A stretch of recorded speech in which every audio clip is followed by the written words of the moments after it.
We're all owned by the syndicate, body and soul. Or should I just say body? Hello, filthy movie lovers, something weirdos, and anti-criterion bros, to the 20th episode of The Sin Syndicate, the only podcast that salutes the flag of Peggy Church and knows exactly what to do at night to make it stop hurting. My name is Gentry Austin, writer and researcher, and I'm here with my co-host, adult film historian Casey Scott. And this week for the Big 2-0 pod, we have with us a very special guest. The Bob Chin expert, Patrick Crane, is going to join us for a look at an unheralded masterpiece of early 70s softcore sexploitation. Director Mark Haggard's frank and messy look at the corruption of one suburban California family by one very adventurous babysitter. I'm talking 1973's adorably perverse The All-American Girl. Me, Debbie, the All-American Girl. Imagine that. Dear Diary, school's out now. Johnny Goodman, that young creep across the hall, does absolutely nothing to liven up things around this building. All he ever wants to do is stay inside and read his books. If only he knew what he was missing. But don't get me wrong, Diary. After all, I am only 16 and a good girl, really. I promised Mom a long time ago I would never go all the way with the man until I'm married, and I intend to keep that promise. But in the meanwhile, there's nothing wrong with having a little clean-cut, all-American fun like all the other girls my age.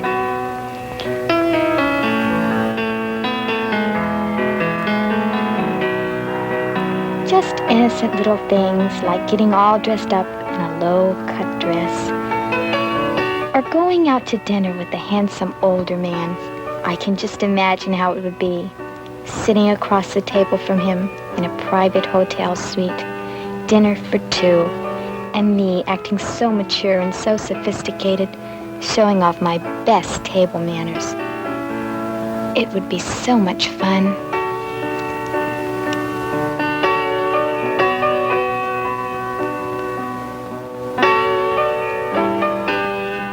So I have wanted to talk about this film pretty much as soon as I finished watching it for the first time a few months ago, I think it was. And so we have wanted to get Patrick on here to talk about it because Patrick is the Bob Crane guy, as Casey likes to say. So Patrick, tell us a little bit about yourself and your connection with Bob, who executive produced this film. Right. So yeah, I got into this this avenue of writing about sexploitation and hardcore films.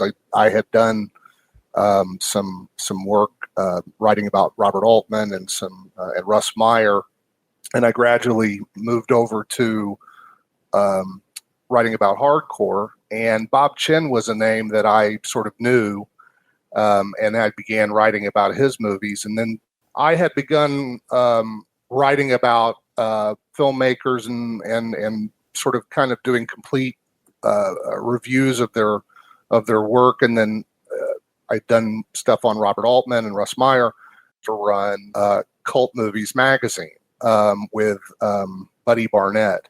And Mike Kopner kind of had this idea to take it online. And at the time I did not have a day job. And I thought, well, yeah, this might be something fun to do. And in doing that, I was sort of getting material ready to put into the magazine. And I had realized that Bob Chin had written for Cult Movies for a little bit and had a connection to Mike Kopner. And I reached out to Bob to ask him if he'd like to do an interview that I could put into a future issue. And during my questionnaire, I'd said, hey, I'd really like to just do a full top to bottom on your filmography, like I had with, again, Robert Altman and Russ Meyer, and I was doing with like Michael Mann and P.T. Anderson, and then I had future plans for others.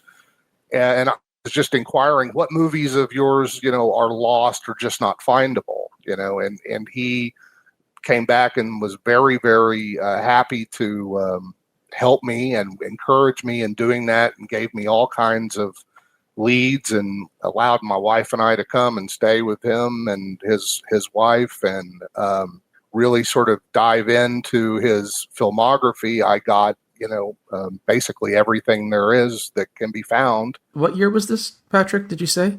This was a couple of years ago. This was in 2023 is when I started this. I had written, and he and I were Facebook friends because, Bob's name is very, very important to me. And in that Hot and Saucy Pizza Girls was the first hardcore film I ever watched front to back, and really sort of was like, well, this is kind of a fun little comedy. This is really, this was not what I had expected from hardcore, what you thought of as hardcore films. And so, and that was back when I was like 13. I found a cousin of mine had it on a tape, and I absconded from their house with that tape.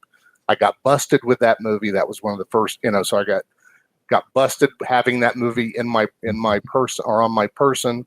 And then when I was in high school, the Wonderland Murders, I read that great expose in Rolling Stone that Mike Sager wrote, The Devil and John Holmes, which just really kind of fascinated me. And Bob Chin is sort of, intermixed in that. And then when Boogie Nights came out, the Criterion Collection Boogie Nights had an extra, which was mostly all of the interview stuff from Exhausted. And in that, you got to see the Bob Chin interactions with John Holmes. And so Bob was a name that I sort of just knew and gravitated towards. And so the whole thing about me reaching out to him to interview him was I also wanted to ask him a lot about Carlos Topolino, that's who I'd sort of planned to do a full top to bottom on. But Bob said he would help me, do a full run on his movies, and I wasn't going to turn that down because I knew there was much more there than there was with Carlos Topolino. And initially, it was just going to be the movies he shot on film, but then it became everything. So, oh boy, yeah. And with both of those guys, I feel like their filmographies that you can find, online is far, far from complete. Would you agree? Yeah, well, Carlos Topolino, because he owned everything that he shot mostly after a certain point, and with his own equipment, and kept almost everything. That's why I think Vinegar Syndrome was able to get so many of them in such great condition, because he owned them all. He has about a dozen that you can't find that are sort of lost. They're mostly all softcore films. He's got maybe a handful of hardcore films. They're findable. They're not in great condition. Bob's a whole other story. Bob's got I think there were 14 movies that Bob could recount that I couldn't, that are just not out there. Most of them are pre Johnny Wad. They're 1970 to 71. So, it would be nice to have them, but there are enough representative examples to know kind of what you're missing. But you want them as complete as possible. The other problem with Bob's movies is that the stuff that he did in 2000 to 2003 through New Era, those were very limited runs. They were only pressed 1,000 copies of each. So on secondary markets, they're very expensive if you can even find them. There's not any rips out there that I could find when I was doing this. I had to borrow Bob's copies of those movies to see them. So Bob is not one where, a lot of, I would say about 75 or 70% of his stuff is out there, probably something like that. A lot of it still needs to be, if it could be upgraded, for sure. Yeah. What's Bob doing right now? Just kicking back and living life, watching movies, and I think he still works on his Johnny Wad books. He wrote the Flesh of the Lotus one that actually was published in 2011, and he was currently working on Blonde and Black Lace, an adaptation of that. I actually got to read the first, 5 to 7 chapters of that, and it's really good. But he's still working on it. It's not at all like the movie. if you're familiar with Blonde and Black Lace, it's not. It goes to Albuquerque, New Mexico. It's a whole different kind of adventure. But he had planned, or he was planning on doing not just those two, but he was also going to do the Tropic of Passion adaptation, and then the White Gold adaptation. All the John Holmes movies he was planning to basically adapt into a novel form, because he's got an open publishing deal pretty much with Seidelman and Company, because they're planning on publishing his next Johnny Wad books, and they are the ones that are actually I've been talking to Marco recently, and we're back on with the my book on the Bob Chen movie, so that's in the works. Okay, hopefully. Well, that would be interesting if they ever upgrade. I know they've been upgrading some of Bob's stuff, but as they upgrade, they could tie in, like if he has a completed novelization, somehow work that into the release. That'd be fun. It'd be so awesome. You can watch it and read it. Now I'm going to make you happy so you won't forget your girl. Now lean back and relax. But stretch out. But just do as I say. What?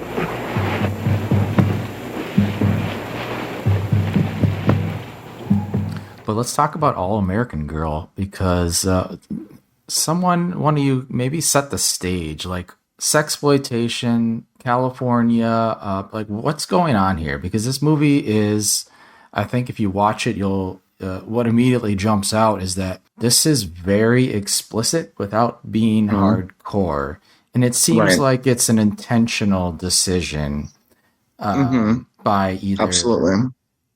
Everybody. Decision? Yeah, everybody involved. Everybody involved was not going to do hardcore. Correct. Mark was not. Mark Haggard was not. Mark Haggard, Roland Miller, and Bob Chen were not going to do hardcore on this. Yeah, and so I know Manny Condi is also involved in distributing this, but he came later. Who also never did hardcore. Yeah, Manuel Condi never did hardcore either. So basically, all the major players were fighting. I mean, this is not pre-hardcore. This is parallel hardcore. Hardcore was happening. Like Johnny Wad was established as a character. Like Bob Chen had been doing hardcore. Hot Circuit had come out. The Mitchell brothers had been putting stuff out. Deep Throat had come out. Like, this is definitely we're in the thick of hardcore at the beginning. But I think what this movie is really what it really does successfully is what Dave Friedman always says. He didn't like hardcore was he liked the tease. Yes. And this movie is so good at tease that you think you're seeing more than you actually are.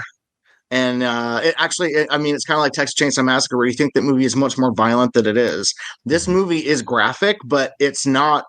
It comes this close to crossing the line, but it never does. And it's still, I think, the most erotic softcore film of the 1970s. I think it outdoes Sarno, I think. We'll talk about that a little later. Yeah. So how did Bob get involved in this project? Like, whose brainchild was this? Was it Mark's? Was it Bob's? I think it was Mark's. This was Mark's. But Bob was, as Casey said, they had stepped away from hardcore because by the end of 71, it was really, really hard to shoot hardcore and not draw a bust.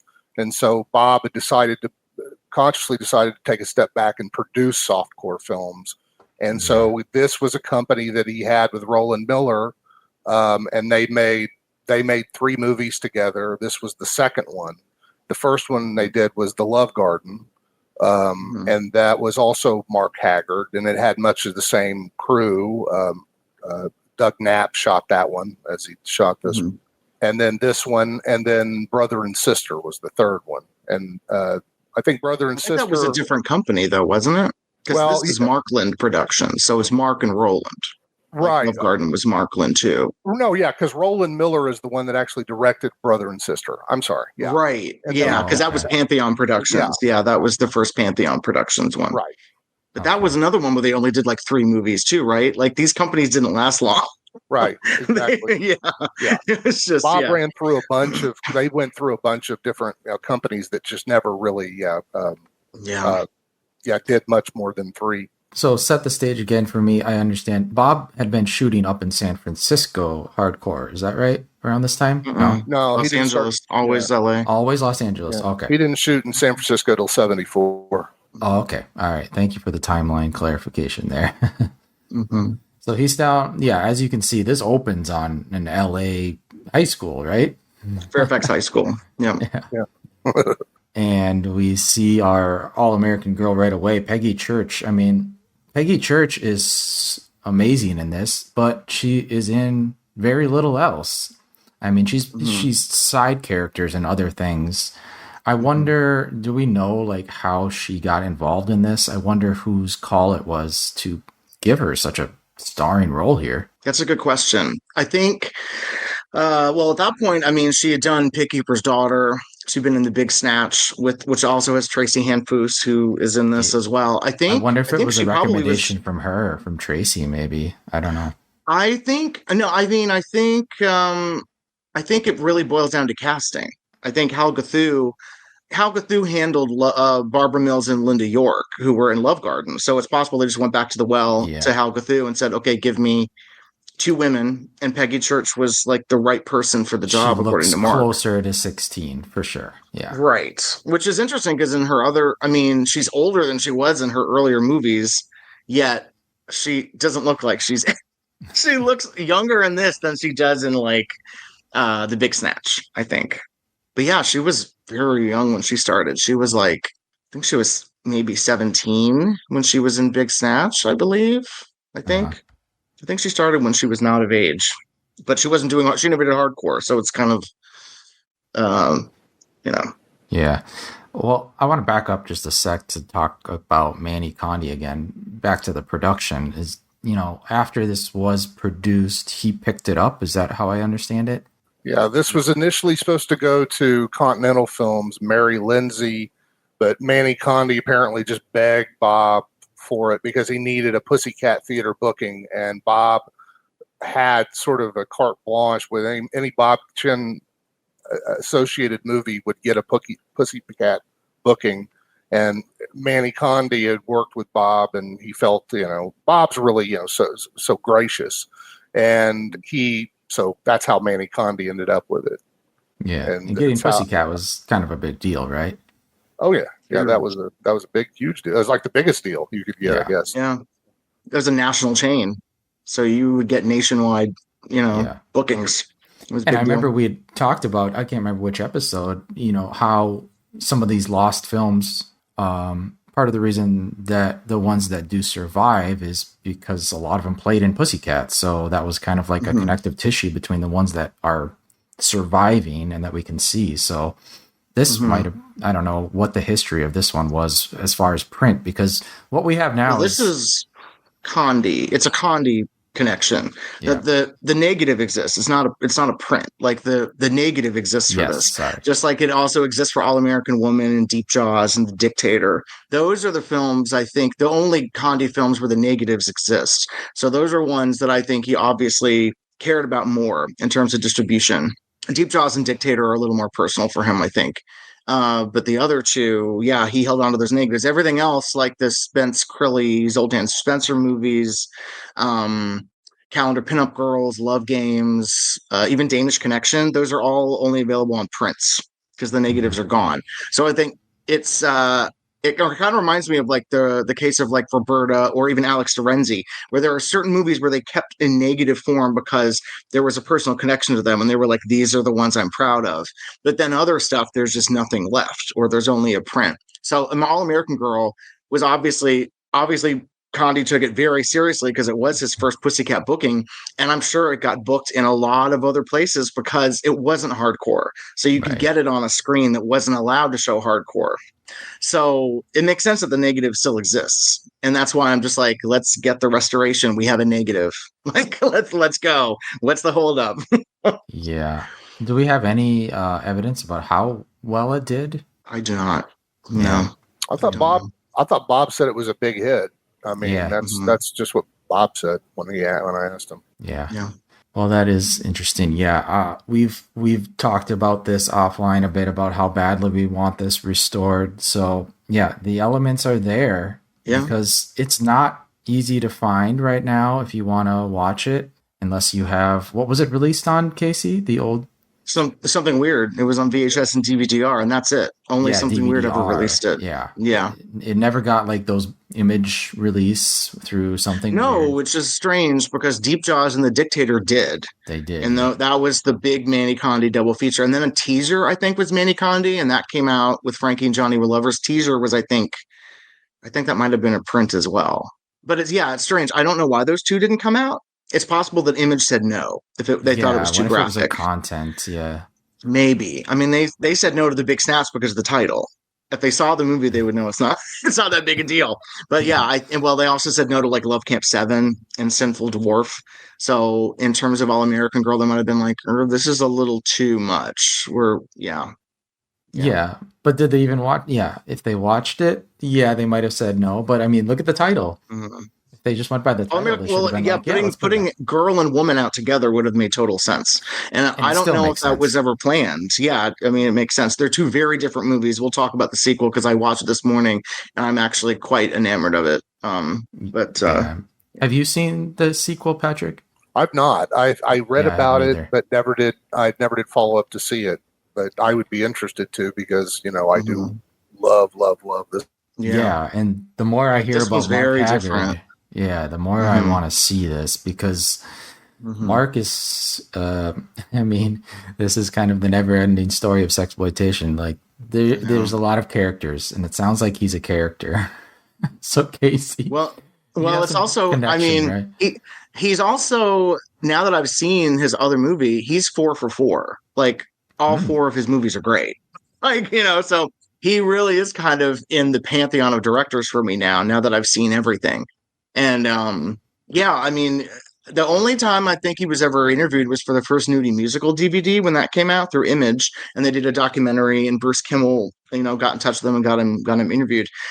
Haggard's a very interesting guy. Like it's interesting because he has a similar path as like Bogdanovich, where Bogdanovich was very close to John Ford, and so was Mark Haggard. Like Mark Haggard made this short film called John Ford Memorial Day 1970, which actually I asked Bob about where Mark Haggard was. He said the last time I spoke to him was in 1991 when I got some footage for Adobe Angels from him. He's like a big repository for John Ford stuff. That makes sense, and you see that in the opening of the Love Garden, where Jason, or what's his name, Jason Day, Jason Yukon, yeah, he's reading is it a Life magazine with John Ford on it? It's a John Ford, there's a John Ford nod there, which is funny, I always thought also was because Bob's such a John Ford nut too, right? I'm sure there was connective tissue for the two of them. I mean, it's interesting because, revisiting Bob's book, which I've raved about on here many times, he really goes into really good detail about how when Mark got started, he came to him with a script. And then he said, well, I want to direct the script. And so first time director, growing pains. But then on the second film, he definitely improved. I think the big issue that he discusses was the fact that he took a lot of time in the editing room. But when you watch both films, and he edited All American Woman too, all 3 of those movies, the fact that he wrote them and edited them, there's something about a writer editing the film so he basically is providing the narrative and then creating the cinematic narrative and that pacing and everything. So I'm glad he took time. I mean, it's obviously time is money, but I think it worked out in the end because the editing is so good in this movie. Yeah. Definitely. When they say like he took a long time, I wonder if that's, what's that relatively in sexploitation? What's too long of time? Like I think more than 2 weeks is too long. Yeah, more than 2 weeks, right? More than 2 weeks is too long. Yeah, and I think he had that problem on both movies. I think Love Garden and All American Girl, he had editing problems. And I think that's how Manny Condi knew that this was going to be good, because I believe the editing was done at Mandy Condi's film center where he had editing suites and things. So I'm sure he was seeing like this footage, like he was seeing Peggy Church's masturbation scene. He was seeing, the scene with the boyfriend. He was seeing the massage scene and like, oh, this is going to be really good. I think I need to try to make my mark and try to get this movie and distribute it myself. These are my breasts. Do you like them? Do you know what a woman's breasts are for, Johnny? They provide the milk for the newborn baby. This is the nipple, and the milk comes out of here. Would you like to touch it? Go on. Well, before we, I keep coming back to Manny Condi because I keep hearing that, everybody calls him like an odd character and he's kind of a weird guy. Like, give a quick Manny Condi clip. Well, I knew Bruce Kimmel said that. So, I know Bruce Kimmel said that to me because, so Bruce Kimmel, I emailed him, maybe he emailed me because I reviewed First Nudie Musical when it came out on DVD and on DVD Drive-In. So Bruce Kimmel messaged me and I wanted to know about Mark Haggard because he did the music for All American Woman. And that was kind of how Mark Haggard got involved with First Nudie Musical. And he remembered seeing Love Garden in theaters. And then he saw All American Girl in theaters because he was friends with Alan Burton is the name he used in the movie, but his real name was Alan Abaloo. And he's in First Nudie Musical. So he went to go see All American Girl in the theaters too. So he was very familiar with Mark's work. And they're credited as co-directors on that. But I'm trying, let me see. Let me go to the email that he sent me. So he said, I only met on All American Woman. He said, I only met Manny, not anyone else on the film. So I don't know if M.D. Mori really exists. So M.D. Mori is Maria Condi. Maria D. Mori was her maiden name. And then she became Maria Condi. Manny really liked me for some reason and was always talking about doing Nudie Musical himself, but I knew I didn't want to go that route. And the joke is on him because he went that route without him. He did Deep Jaws, which is just a softcore sex version of First Nudie Musical, which came out the same year. So Manny didn't need permission. He was just going to do his own version. He said, Mark is in Arizona and has been for about 20 years now. He's become very reclusive for reasons I don't really understand. I don't know if they ever got back in touch because this was in 2008 was when I talked to Kimmel, but I had my own little almost encounter with Mark in 2014. So I did a series, an anthology called In the Flesh, which was 35 millimeter screenings of adult films. And we had people come out. We had Dick Aldrich show up for Titillation, one of Bob's, very frequent collaborators. And, after a certain series, we got press in things like the New York Times and Wall Street Journal and things like that. So I believe Mark Haggard heard about it. And so he reached out to Anthology, the head programmer who I worked with. And he emailed me in 2014. I completely forgot this. And he said, I wanted to let you know that we received a couple calls now from Mark Haggard. He wanted to recommend that we show his films in one of the next installments. He kept me on the phone reading me quotes from Andrew Sarris's reviews of his work. I'm sure you know his films. Here's his number in the off chance you might want to talk to him. So I just gave that number to Vinegar Syndrome because I said, you guys need to get him for commentaries for these movies because you have the negatives and you have the rights because they bought them from Condi Jr. and Maria.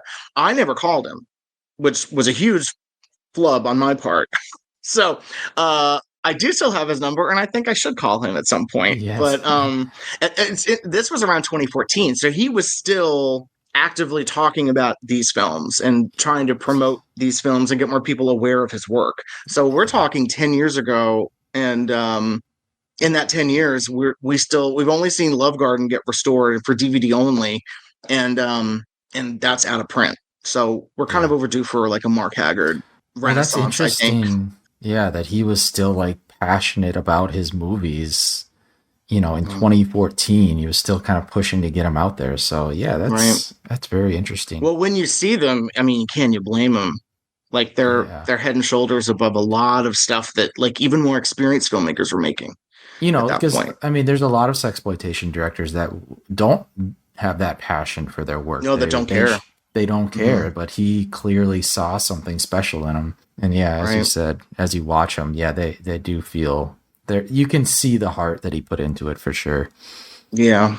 I think the scripts are what does it. His scripts are really good. And then he later won an AVN award for The Masseuse, which is one of the best Paul Thomas adult films. And that script is really interesting because for an adult film, it focuses on two characters, and they're the only. It's Hy Paisali and Randy Spears, and they're the only people that have sex in the entire movie. So once again, off the bat, he's doing something very different from what the genre expects. And that was kind of his last writing credit. He won the award. Paul Thomas remade it in 2004, and he's credited as co-writing it, but I don't know if that was just a credit because they used the original screenplay and tweaked it, or if he actually came back into the fold and co-wrote it with this guy. I would love to know more. But yeah, I think his scripts and his editing are what really make these films special, in my opinion. Well, do you know if Mark is alive? You have his phone number, but I've confirmed he is still alive. So okay. I think I am calling. Yeah, because I'm like, the fact that the only interview we have from him is from 2004. So, and that's talking about the mainstream over 20 years ago, right? Musical. It's about First Nudie Musical, because from what I can recall of that documentary, it briefly touches on his background in sexploitation, but I don't think it really goes into it doesn't go into any detail because it's not the subject. So I think they talk about All American Woman because that's how Bruce and Mark met. But yeah, right. I would love to reach out to him if he's willing to talk. I'd love to do just an interview with him for the pod about his entire career. I think that'd be really interesting. I wish we could go all the way next Saturday, but I've promised myself we won't do that until we're married. I won't even undress completely in front of a man until then. Almost completely, but never completely. It's a strange code, I guess, but it's my code. God, I get so excited just thinking about Saturday night. I can feel myself get hot all over. Patrick, when was the first time you saw The All-American Girl? Like, what were your impressions of it? I thought it was wonderful. Like, you can, again, like he says, with both The Love Garden and The All-American Girl, they are really something special. Yeah, they do play well together too. Yeah. They inhabit a place that feels very real. Although The All-American Girl is a little camped up, which I love so much. I thought Peggy Church blew me away. I had never seen her before. I don't think I'd seen The Pig Keeper's Daughter at that point, so I was sort of unaware of her. And I mean, I got good, like, honest laughs through a lot of the dialogue, the way she delivers it. I was sort of blown away by just how intuitively great her performance was. And then again, the way it was shot, the Douglas Knapp photography was really, really something special. Her masturbation scene, of course, the end of it where she's just kind of bathed in this orange Southern California lens flare glow. I mean, I don't think you could get that again if you tried. That's such a unique kind of textured look. Everything about it. I love that apartment complex they're in. That looks like the same thing they shot the Toolbox Murders in. It's one of those LA, a lot of stucco walls that, it just, everything about it is just so LA, Southern California. But then again, like some of the nighttime stuff, the darkened room stuff, the lighting is just, everything about it is just exquisite. And then I was really, really blown away. And I remember I reached out to Bob and said, yeah, I just got done watching that. And I mean, y'all, that was truly such a great movie. And I think I asked him, I was like, Peggy Church, whatever kind of happened to her? And yeah, he didn't really know much either about her. I mean, she sort of kind of came and went. So, but yeah, I mean, I loved it. And I'm just, it's sad that the only thing that's available is that Something Weird VHS. I don't know if y'all, the sound on yours sounds like it does. Mine sounds like it's coming through a blown speaker. It's got Oh, mine is not that. I have the DVD-R, so I'm wondering if you have like a bad rip, maybe. I think I have a bad rip, but yeah, I have a darn. Like some of the dialogue has some hiss in it, some very bad hiss. I guess that's the best way I can explain it. But yeah, my copy ain't so great. Yeah, I watched the same version you did, Patrick. Yeah, because I remember Gentry messaged me and he was like, "Is there a better version out there?" And then he sent me the screen grab, and I was like, "That's from the negative. That's." I guess the version you had is just a really bad transfer. Not maybe it's a copy of a copy. Yeah, or something. Because when I revisited it today on the DVD-R, I mean, it's not crystal clear, but for the time when it was transferred in like the late 90s, early 2000s, it looks good. Did Bob remember if this was shot on 16 millimeter? That might also I be don't know why if it doesn't look oh, great. it is. Yeah, no, it is. It's 16. Yeah. Okay, then that's probably another reason why it doesn't look great, because we're dealing with a 35 millimeter blow up negative. So if we were dealing with like a 16 millimeter original negative, then it would look way better. But that would probably explain some of the like weird color saturations in that too. Yeah. Well, But luckily, Patrick, it's not too bad that it looks that you can still appreciate the photography, which is yeah, important. yeah, you can, but as watching it, you're just like, oh my god, how much better could this look restored? It would be like a revelation. Mm-hmm. Yep. But Patrick, yeah, you mentioned some of the photography and some of those like bedroom scenes. And then at the very end of the movie, there's that card that is kind of a dedication to the erotic master Joe Sarno, and it all kind of makes sense once you see that. This is like Mark Haggard doing his Joe Sarno picture. Like obviously he was a big fan, but it's funny to see that card at the end because who does that? You know, like that's a really loving ode to someone who was still working at the time. It wasn't like he was looking back on someone. It's odd for any filmmaker to reference another filmmaker in this genre. Like that you wouldn't see someone ripping off you wouldn't see someone doing like a nudie cutie and saying dedicated to Russ Meyer or things like that. You don't see things like that.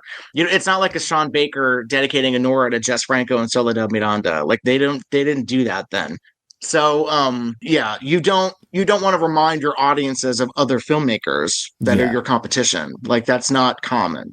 It's interesting that masturbation scene is essentially the Inga masturbation scene. I mean, I think Inga is the big inspiration here. Not so much seduction of Inga, which is very different. But yeah, Inga is like the sexual coming of age of this young teenager. So I think that's probably the big inspiration. They are very different films, though, in how the protagonist goes about their journey. Well, Inga has no real sense of humor. Thank God, because Joe Sarno was not a good comic director or writer. Yeah, this has a much more interesting sense of humor about it. There's a sort of a nudge, nudge, wink, wink that Sarno didn't really ever have. Well, it's funny, Patrick, that you mentioned, too, that when you first saw it, you were laughing with it. And I think that if you laugh with it and you are kind of understanding the film. I could see a lot of people watch this and not getting the humor, but it's funny that you mentioned like you got it right away. You kind of understood what was going for. And I think that's kind of key to the film, don't you think? Yeah, because I mean, there's something about the way there's an eye roll to a lot of the gobs of dialogue that she has to say about her code. And it's really all a way to, this is a softcore movie, so it fits. She's not going to go all the way. We're not going to see her go all the way. In a way, this is a little bit like, what's his name? The guy that did Flesh Gordon, Howie Zeem. What's their first? Howard Zeem. Oh, Mona. Yeah, Mona. That's the whole point of Mona. Mona's all, I'll do everything but, and of course it's explicit, but it fits better here because this is a softcore movie, and it's all, like you said, very cleverly done in the editing. It like the Love Garden 2, it gets this close, but her performance talking about the wholesomeness of her code, really, when she's about to do like the filthiest stuff, and she's the one driving the car. She's like, this is like that Pasolini movie where Terrence Stamp comes in and fucks the whole family. Oh basically. Right. or Licorice Quartet or something. It's where this family of miscreants get kind of visited upon by a sexual dynamo, and she sort of has her way with all of them, and she's in charge of everything. You never really, I never really get the sense that she's this, because she's in high school, that it's sort of, untoward or whatever, because that's not how it's played at all, and that's not how it's supposed to be taken either. This is a 17-year-old going on a 40. And it could have been so tasteless. It could have been a completely tasteless approach to the subject matter of this teenager like sleeping her way through her neighborhood, and it's just not. Like you're right. She is in full control of it. She's kind of like, well, I want to seek sexual pleasure because I'm a budding young woman, and I'm going to do it the way I want to do it. I have rules. And that doesn't mean that I can't do the, the most insane things. And tying into that, the whole S&M sequence, which kind of comes out of nowhere, but is interesting because I like that it's punctuated by her laughing at the tickle of him, and it's kind of like, okay, this is not the image. Right, It's right, not, yeah. it's playful S&M. It's, and even at the end where she's like, well, maybe I'll bring like these toys and things to this party. It's like, it's very different from hardcore. And then it really is about like the exploration of sex from a weirdly wholesome angle. It reminds me kind of like Danish hardcore films, like the Zodiac films are very similar. You don't really have stuff like that in American hardcore at all. Like Mona's very iffy in a very similar subject matter. So it is like the inverse of like a Licorice Quartet or like a Teorema, where it's like, or even a Sarno, where the Sarno is about an interloper coming in and kind of disrupting things. And then we get to focus on how that affects that family. We don't care about this family. They're a means to an end. And the end is her sexual liberation, which is just like kind of, it's shockingly progressive when you think about it. Yeah. Mm-hmm. Yeah. And I mean, He's it wanting feels to go like to it's the orgy by the time Bobby comes home from Guatemala. Yeah. Right. Right. Right. We just hope that Bobby is, he's welcoming to the new tricks that she's learned. I think we hope. But it feels like a happy ending, right? If he's not, then she'll just move on. Yeah. That's what the impression I'm getting. She's not, it's sort of like, we've seen films where women are kind of like, well, I have to do this because my boyfriend wants it. And they kind of have to grin and bear it. And I think that's why it's important to introduce the film and the character with that masturbation sequence. Cause it's like, she's exploring herself. She has sexual desire. She wants pleasure, but she has rules to establish boundaries of what she's comfortable doing. And you don't see that even in hardcore of the era. It's just like, Haggard knew what he was doing. The script is shockingly, it's more subversive than you would think.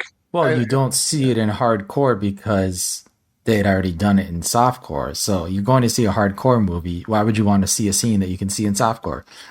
It has to. Well, I mean, like thematically, it's always about the man because that's who the audience is. But the audience for this is still men. So it's, the messaging of it is just kind of, I mean, the messaging is always going to be iffy. It's like, yeah, this is an underage girl. It's, statutory rape or obviously. But the fact that it focuses on her taking charge and seeking her own sexual liberation on her terms is something that not even hardcore would do for years. Like it didn't become common until way later. Dear Diary, Bobby comes home tonight. I can't wait. Have I got a few things to show him? I just hope he picked up a little experience with girls while he was down there in Guatemala. But if he didn't, I don't mind being his teacher. I was going to ask you, Patrick, again, like, did we really talk about why Bob made this softcore film?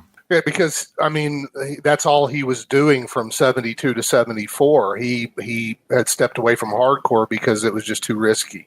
And so everything that he did from 72 to 73, in 72 and 73, that was softcore. But between these, the Danish Connection, which he didn't really have a whole lot to do with, but then the two movies that he directed that were supposed to be mainstream movies, Panama Red and The Devil's Garden, they didn't really take off. But then he was convinced to go to San Francisco in 74 to shoot. He was convinced to get back into hardcore. So that's where it changed. And then they said, hey, why don't you go up to San Francisco to shoot this? And he went up and did The Married Woman, which was his kind of return the next year to hardcore. But yeah, in the interim, he was just trying to do anything he could in the business to either make movies or produce movies, because hardcore at that time was just, it didn't look like it was going to be viable in LA.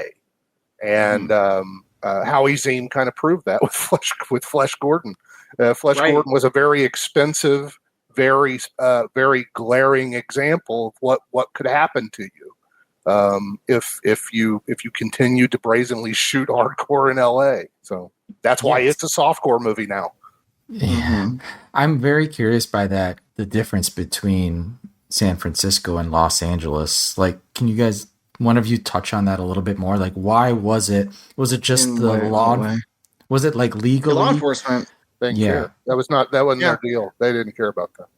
I mean, politicians gave a shit because they complained about it a lot. Like Dianne Feinstein, do not rest in peace, was constantly anti-porn in San Francisco. They constantly were trying to shut down things in the Tenderloin and shut down porno theaters and stuff, but they didn't care about shooting there. right. It was not like, it wasn't like the LAPD, where actually it was kind of the opposite in LA. They cared about the production.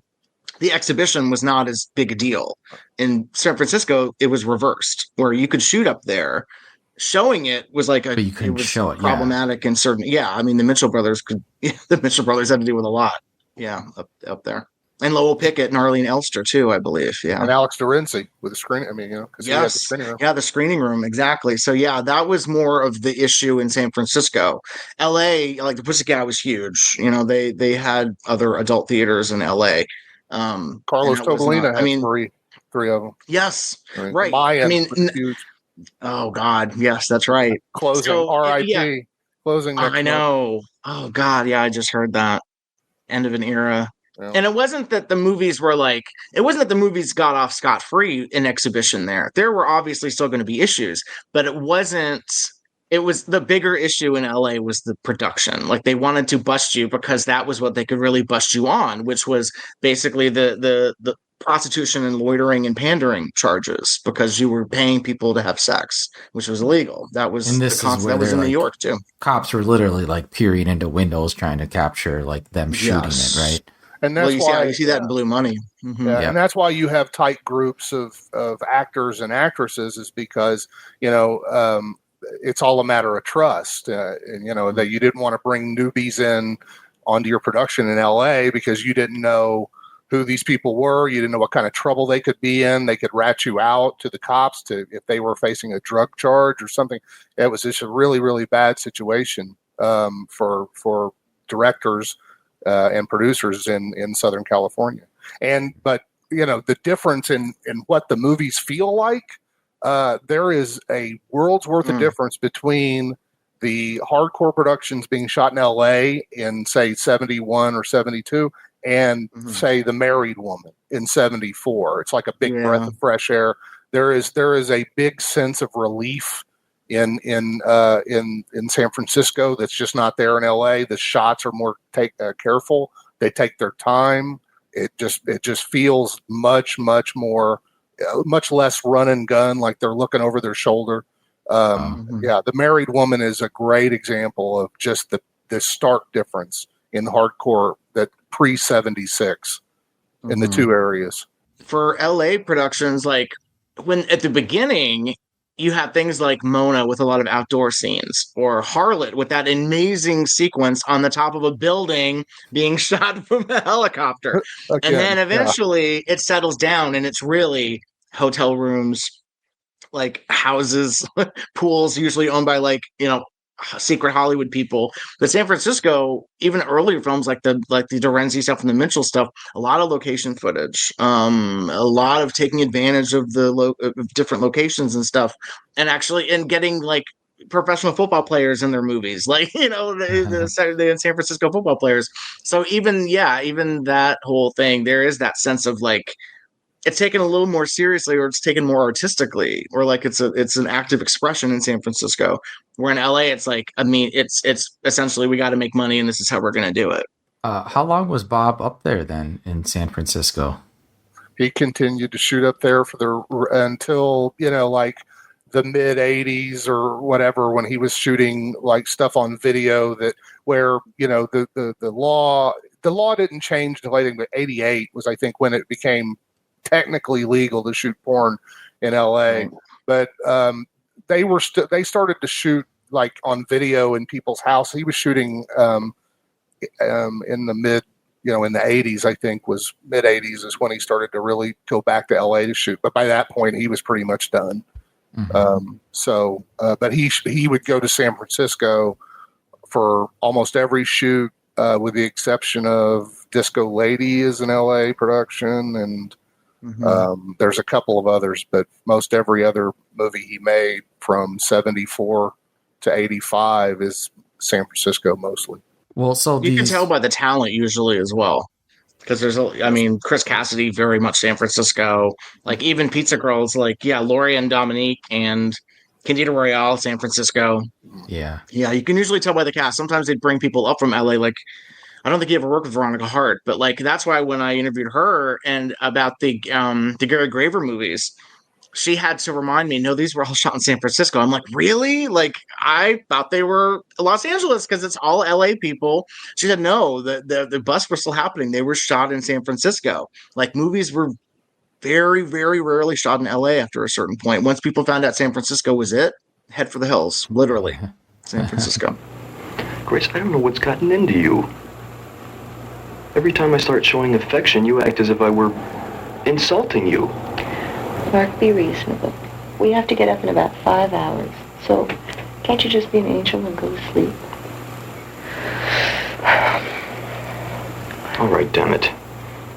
But don't be surprised if you wake up one morning and find that your husband is having himself a little fling on the side. Yeah, I want to talk about Douglas Knapp, cinematographer.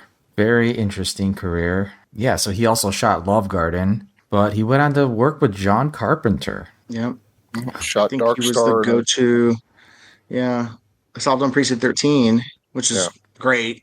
Yeah. I think he was the guy before Dean Cundy came along and kind of was like, and kind of took over. Yeah, and Dean Cundy kind of stumbled in.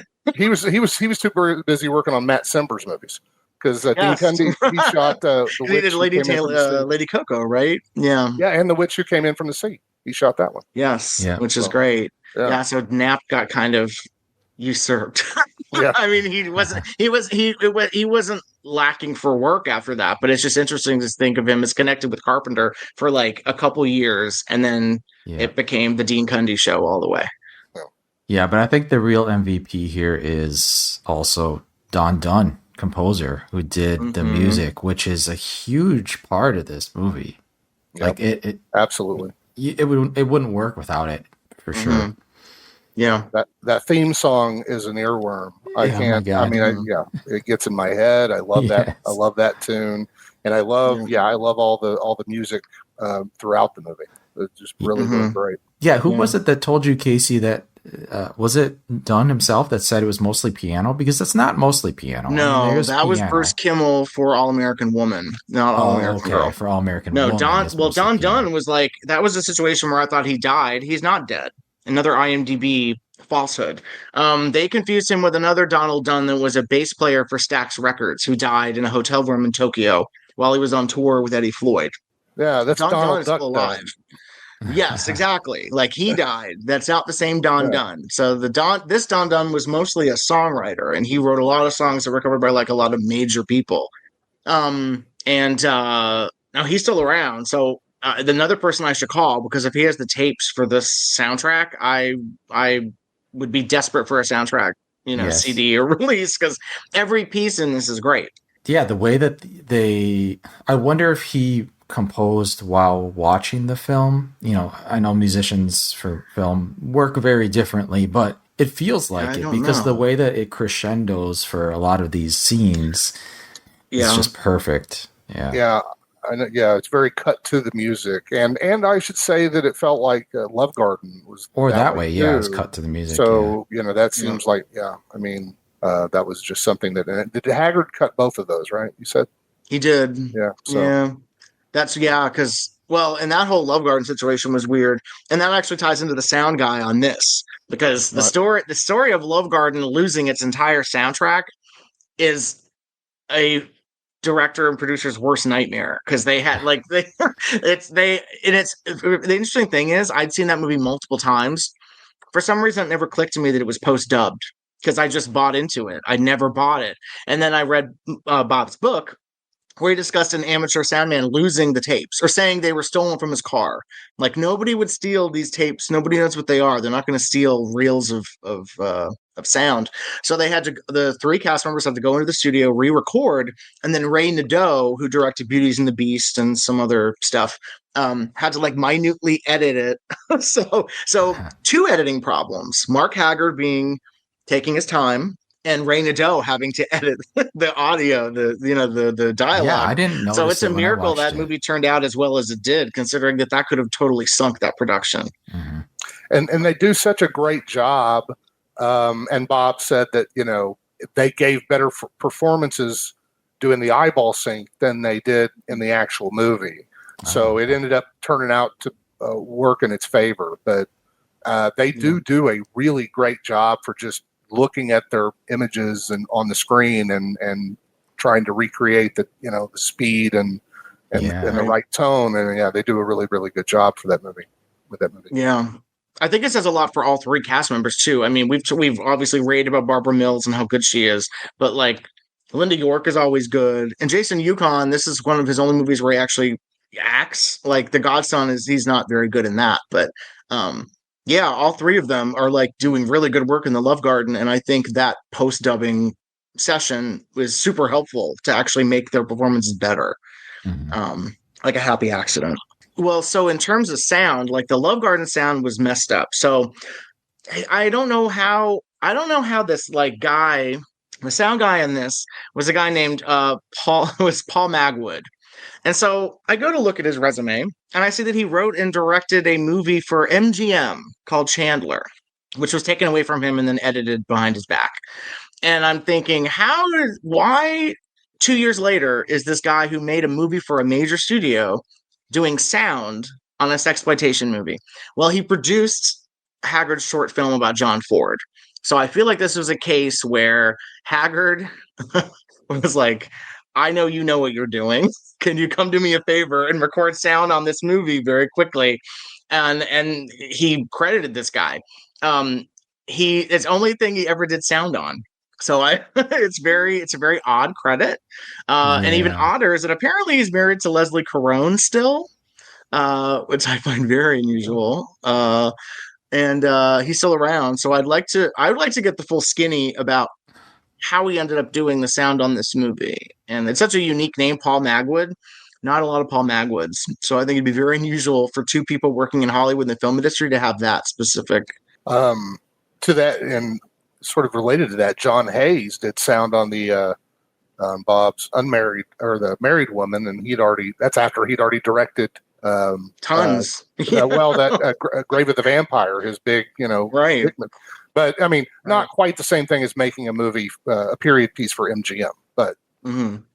But like he'd been directing. I mean, John Hayes had been making movies since like the late 50s. Like he did the Rue McClanahan thing. Like he'd been directing a lot. So that is a very odd credit where it's like, yeah, I'll help you out. Why not? Yeah, that's nice. Friends helping friends. Hayes. Yeah. I liked everything I've seen of John Hayes's. Yeah, he's really good. Another one, L.A. had to go to San Francisco to do Baby Rosemary, and Hot Lunch. All of his hardcore.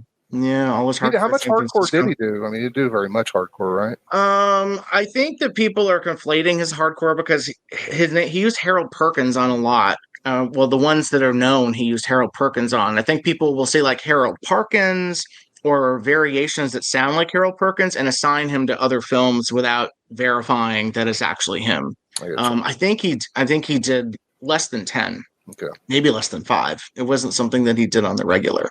But the only other cast member that I took notes on was Jack English, who was the gaffer. Yeah. And so he worked again with Douglas Knapp on Badlands and Assaults on Precinct 13. So I'm not saying they came as a package deal, but I think it's just interesting they both ended up working on those two movies together. And English kept working as a gaffer on all sorts of stuff. I mean, he worked with Altman. He worked on Shortcuts. But the big thing the two big credits that I care about was he was assistant camera on Pets, which is the iconic Candace Ryerson star vehicle. And then he was the lighting director on Eyes of Fire, which is incredible, the incredible precursor to The Witch. I've seen so that. Very interesting career. And another guy that I'm like, the great thing about interviewing people in the crew, they don't have any reputation to protect. So if there is stuff that happened on the set, they're not going to mince words. They are going to tell you who is a problem. They're going to if you're looking for dirt on a movie set, like grips and gaffers and PAs will tell you. Yeah. The cinematographer probably may not because they're still working. Grips and gaffers are kind of like, I'll tell you whatever you want. So I'd love to talk to him. pleasant week after all. I think I misjudged Johnny Goodman. Sure, he's shy and blushes a lot, but he's a nice kid.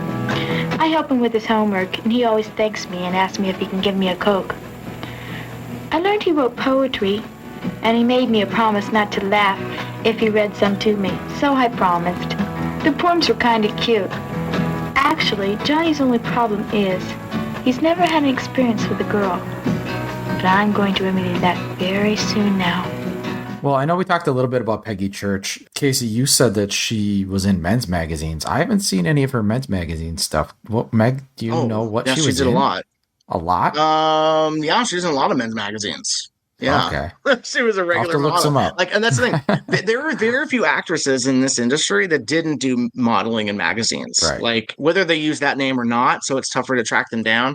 But yeah, I mean, that was what their agents got them. It was either acting work or modeling work, and that was including print work. So yeah, she definitely did print work. And I don't know where this information that she was born in. I've seen two places, either West Virginia or Falls Church, West Virginia, which is right next door to my hometown. I worked in Falls Church for years. So I'm like, oh, did she move back? Is she local now? You know, it makes you wonder. But I don't know where that info came from. I don't know if it's accurate.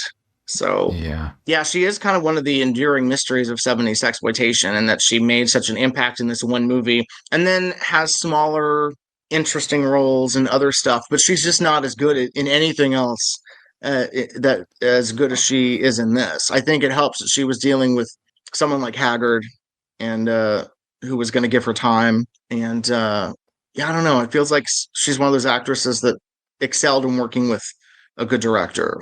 Also, I guess Sarno's kind of like that too. Like Tina Russell's not really good except in Joe Sarno films. So I guess she's the Tina Russell of the West Coast, except she didn't do hardcore. Yeah, Pig Keeper's Daughter is the only kind of other meaty role I've seen her in. Yeah, she's not good in that. Been bit parts. Yeah, but she's very whiny in that. It's kind of like she plays a version of this character. I mean, her introductory sexiness, her masturbating on the roof of a hut while her boyfriend has sex with Terry Gibson. And yeah, she's basically whining about trying to keep her virginity. It's very different from this, where it's kind of like, well, I want to keep my virginity, but I want to explore.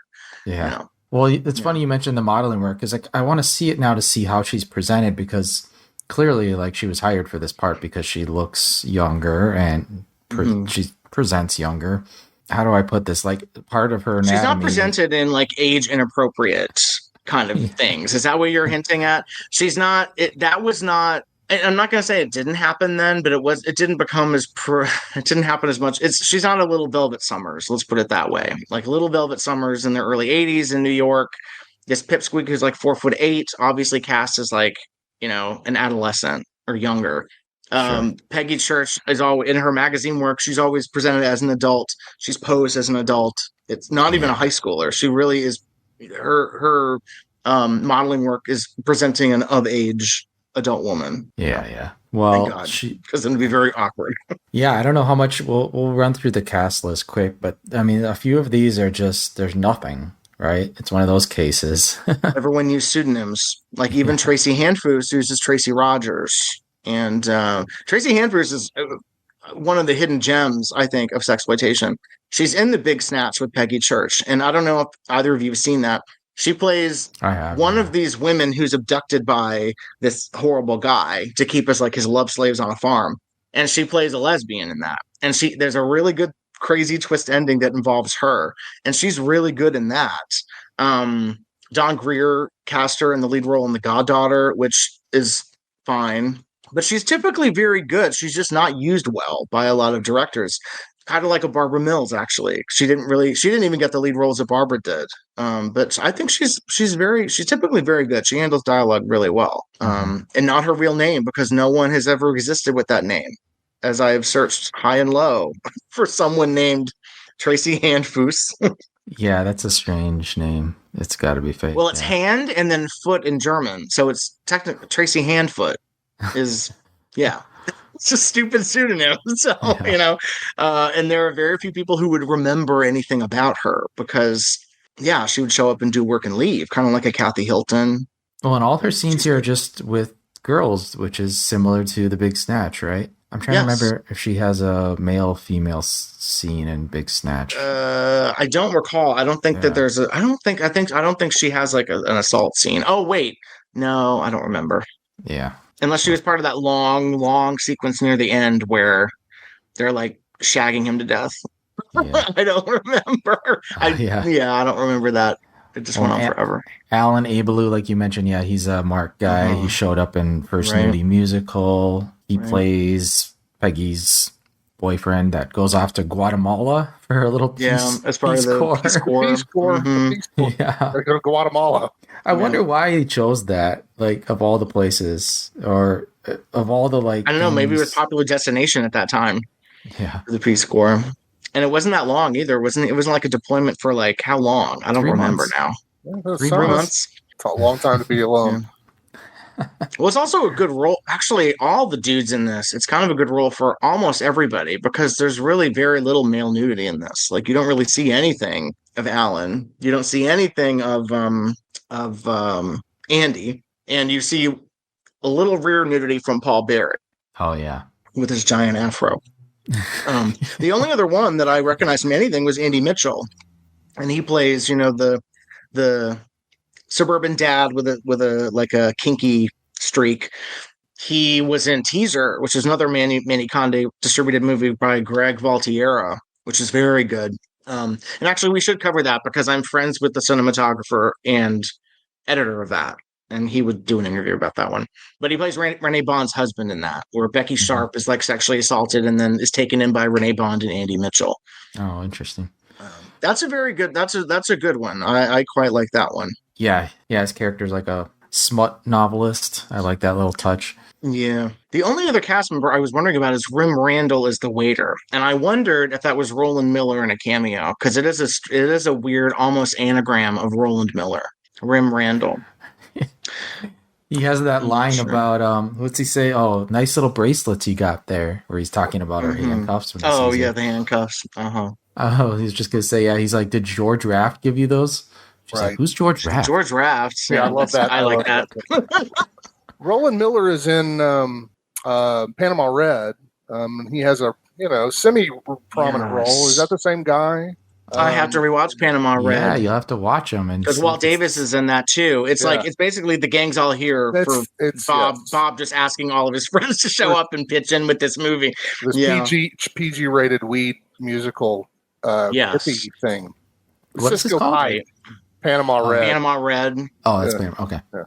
Casey doesn't like it. I adore it, but I understand. Need to rewatch it. I understand, though. I get it. I totally get it. I have a ball with it. Well, what it kind of reminds me of is like Milligan's Compass Rose, where it's very inside baseball, and it's really an excuse for him to like do something with his friends. And Panama Red is kind of like that for me. And I watched it before I was really a huge Bob Chin guy. Like I saw it when I was familiar with the Johnny Watt stuff, which I only like one of those films. So I think if I rewatch it now, I'd probably like it more. Right. I think for sure. But that's interesting. I need to compare that because Roland Miller died in 1981. Like he died a long time ago. But I did find his widow because Bob told me he died years ago, and he said I think his widow is living somewhere in California. So I did just find her. Oh. But yeah, he died actually not long before Walt Davis died. Walt Davis died around the same time. Oh, okay. Yeah, I didn't know he had been gone for that long. Oh yeah, I think Walt Davis died early 80s because I did research into that because what did I just watch? Oh, Substitution, which was his first movie where it was shot at a car radio or a stereo store. And it was, that was Walt's background, was working in stereo equipment. And so I found a really good article where it discussed that he died and someone else inherited his business like in the early 80s. And then it was purchased in 1991 by a bigger conglomerate for stereo equipment. So yeah, R.I.P. Walt Davis and Roland Miller. Oh. It's a crazy little bracelet you got there. George Rapp give it to you? Who's George Rapp? Thank you, sir. Like some champagne slave? Mm-hmm. Well, I know we touched on that opening masturbation sequence, but there are several sequences that I think you could say are just as good. And that mutual masturbation sequence. That's when that happened. Right. I was like, okay, I'm watching something different here. Like, this is different than a lot of sexploitation I've seen because of that editing. Like, he spent his time editing that to the music, and what you see or don't see is really interesting. Like, how he frames it. Like, that is very particular. What are your guys' thoughts on that scene, or what the first time you saw it?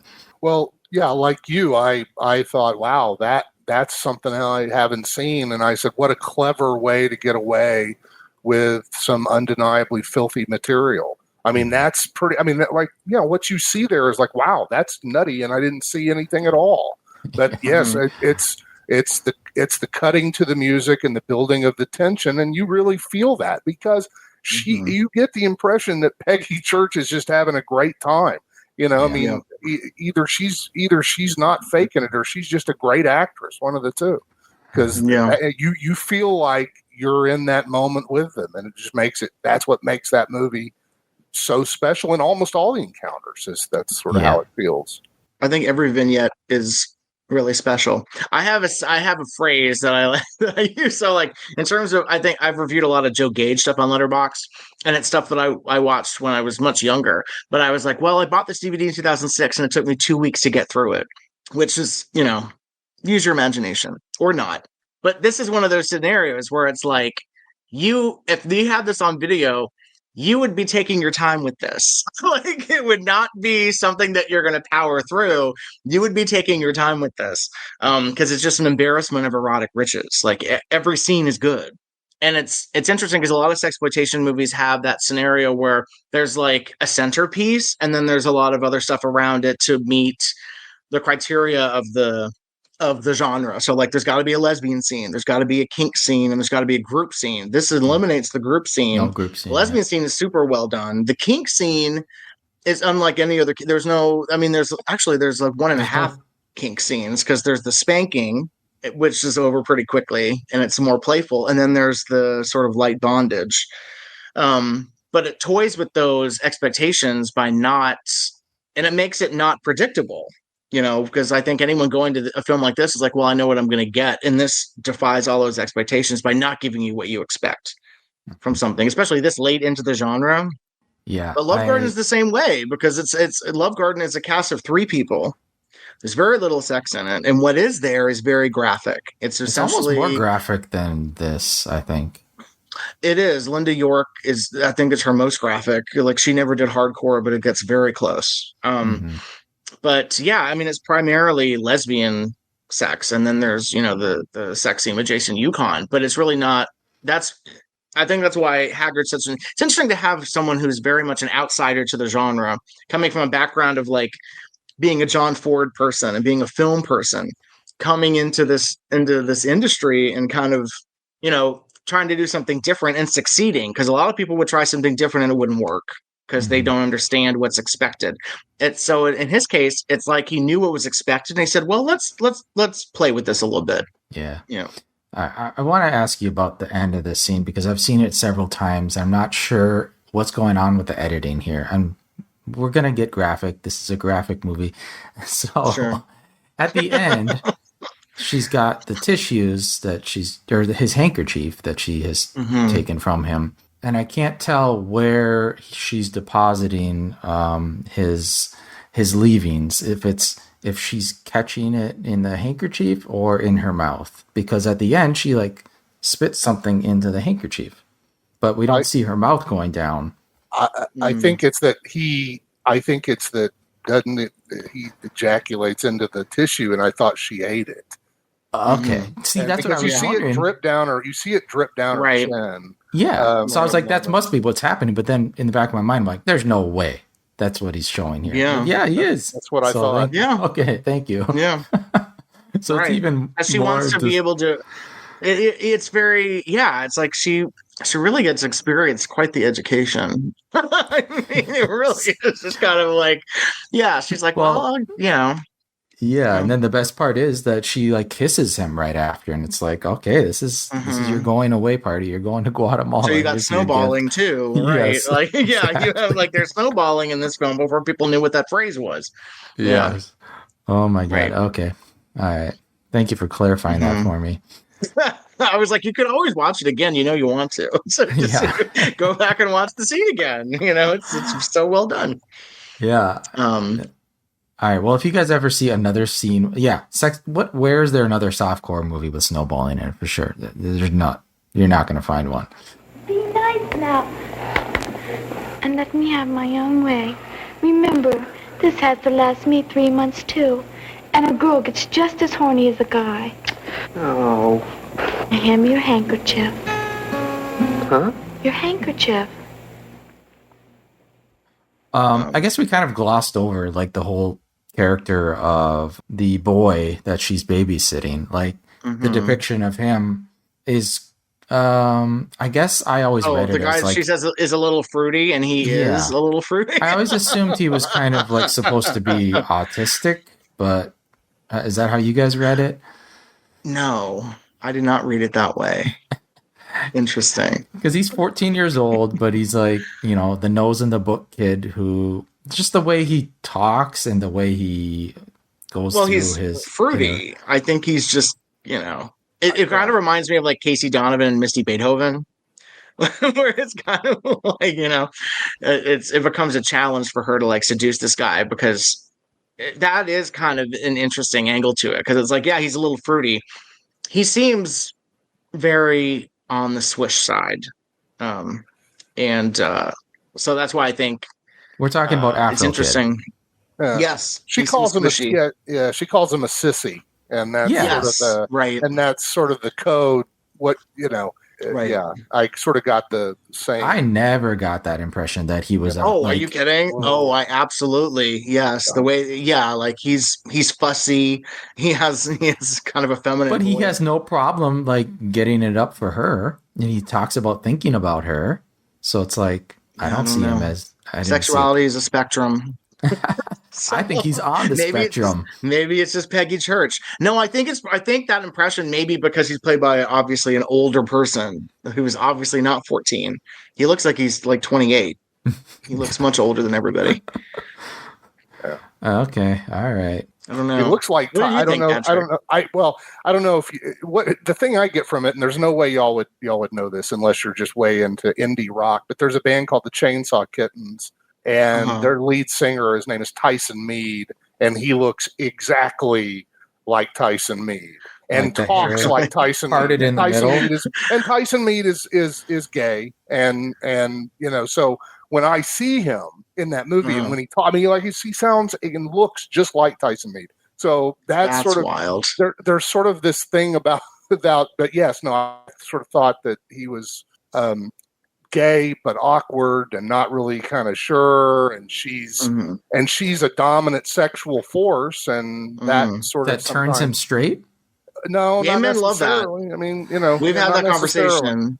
We had that conversation on our last episode about Russ Meyer. Listen, I don't know what I would do with a Russ Meyer woman if she did that to me.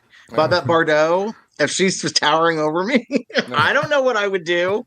Yeah, So I don't think if he's gay, then I don't think she would turn him straight. She'd just give him he'd have a good story to tell some later on down the line. Right. My babysitter, what's that deal? Right. Right. When he's married down the line to his second husband, then it'll be like, yes, I did have sex with a woman. Well, sort of. It was my babysitter and I was in high school. Yeah. Yeah. I definitely don't think it's the situation. Licorice Quartet is that. Like, isn't the son is gay in Licorice Quartet? Isn't that right? Yeah. And doesn't she?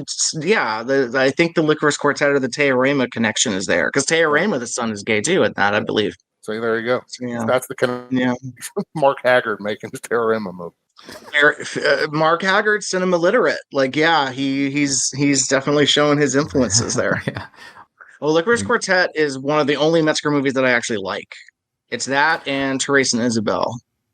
And I consider Score a Jerry Douglas movie. Licorice Quartet, yeah.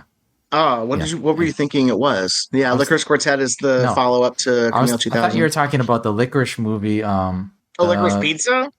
Licorice Pizza. I would never recommend a P.T. Anderson movie on this podcast. That's who I thought you were talking about. All right. No, I wouldn't recommend Boogie Nights on this podcast. No. No. Patrick, that's a good segue. What are your thoughts on Boogie Nights? I still love Boogie Nights, and I still love P.T. Anderson, even though it's not factual in a lot of ways, and but when I saw it in '97, it was just sort of just blew me away in terms of the filmmaking. But now that I know much more about the subject matter, I mean, none of it rings true, except for the whole idea that a lot of times there was a very sort of a familial connection with these people that still absolutely that still goes on today. And P.T. Anderson did get that part of it right, because I mean, a lot of his movies, especially early on, are about broken families and family dysfunction, at least all the way up through There Will Be Blood. So I don't dislike it. I really do still like Boogie Nights. Bob has mixed feelings on it, but he owns it. It's in his collection. So and I get it. I get it because Bob or a filmmaker of that caliber was not shooting that kind of movie in 1977. I mean, right. So it was like a Rick Tazziner production, or Bob Kirk production, not a Bob Chin production. Bob Chin was making Dick Aldrich movies at that point, right? That's Ray Dennis Steckler you're talking about. Yes, exactly. One cameraman and a sound guy. That's it. I don't think so. No. Right. I did an intro for the movie for Mahoning Drive-In. Actually, they asked me to do an intro, and I like it. I do like it. I wish it was more accurate, but you're right. I think the big takeaway from it for me whenever I watch it is the fact that I like the characters and I like that they have that connection that kind of saves them from being completely broken. Which I think is a lot of people in the industry. And I see that all the time when people reconnect who haven't talked in years from the industry. It's always like reconnecting with like a long lost family member. Yeah. Because that's only a small amount of people that did this. Right. So it's like, and it's something that they can talk to somebody about and they'll understand because they went through it as well. Absolutely. which is terrible because that's what like trauma survivors have in common. But this is not, it's not necessarily trauma in the case of the adult industry. In some cases, yes. But I mean, it's just the fact that you went through something like that, which is very uncommon. Very unique time. Something that's just not going to ever be recreated again. I mean, they are like, the test pilots or, people that they go through something that's so rarefied. Right. And I've noticed that too, the interactions I see with, retired performers and in their twilight years. Yeah. There's just something about that connection they have that's so unique that, that's theirs specifically. Yeah. Veronica Hart has a cameo in that, right? She's on the judge panel. She's the judge. And so does Nina Hartley does too. And I think that's it. Yeah. Yeah. Veronica Hart did actually, I got to say, she did work with Bob, but later on in his New Era movie, she did not do a sex role. But she comes in I know, what was it? The Magnum Love, his first Peter Magnum movie. She's in that. She's got a small cameo. And then she's also in Blonde Fury, which is another Peter Magnum movie, I believe. And that one also has Jim South. That one has Henri Pichard in it. So that's a fun one. But yeah, they never worked together where she was doing her, like she wasn't, that's long retired. She was working for VCA or VCA. Oh, VCA. Yeah, she was doing VCA stuff. Yeah. Actually, I just thought of something not mentioned in Bob's book, just related to our last episode where we talked about Russ Meyer. Bob Chin directed Russ Meyer as an actor in All the Way In, but he doesn't discuss it in the book. So I don't know if he had any stories about Russ Meyer, but have you talked to him about that? Yeah, I asked him about that, and he said that he was just kind of a gruff, sort of semi-humorless guy, and I sort of figured that would be the case, seeing that Russ Meyer had such a sort of disdain for hardcore porn, and he's now, I mean, and when they make All the Way In, that's like what, 84.